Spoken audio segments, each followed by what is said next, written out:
So the first good thing that I found in the budget is that there was an increase in the STT for derivative trading. Usually सरकार की निंदा हुई इस विषय को लेकर, मार्केट्स भी गिरी, लेकिन मेरा यह मानना है कि इस कदम से स्पेक्युलेटिव ट्रेडिंग यानी कि सट्टा ट्रेडिंग समाप्त होगी या कम होगी और रिटेल इन्वेस्टर जो 90% रिटेल इन्वेस्टर एफएनओ सेक्टर में नुकसान भुगतता है फ्यूचर्स एंड ऑप्शंस के चलते, जुआ खेलता है, उसमें आपको रिटेल इन्वेस्टर की प्रोटेक्शन का एक माध्यम बन सकता है। लेकिन मैं इसी के साथ साथ वित्त मंत्री जी को याद दिलाना चाहूंगा कि एसटीटी का जेनेसिस क्या है, एसटीटी का जन्म कब हुआ।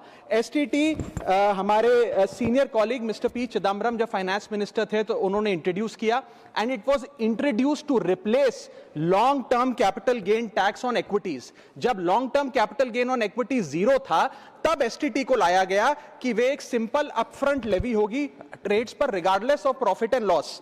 लेकिन अब सरकार ने long term capital gain tax भी लगा दिया, एसटीटी भी लगा दिया और रिटेल इन्वेस्टर को और तमाम इन्वेस्टर्स को एक प्रकार से डिसइंसेंटिवाइज किया। मैं एक सुझाव लाया हूं सरकार के लिए जिससे long term house hold earnings बढ़ेंगी, वेल्थ क्रिएशन होगा और वेल्थ पार्किंग रियल एस्टेट और गोल्ड के सेक्टर से निकलकर इक्विटीज में आएगी और स्पेक्युलेटिव ट्रेडिंग और कम होगी और long term investment behaviour investors का बढ़ेगा। वो की है कि long term capital gain tax on equities should be made nil in this country for individual investors.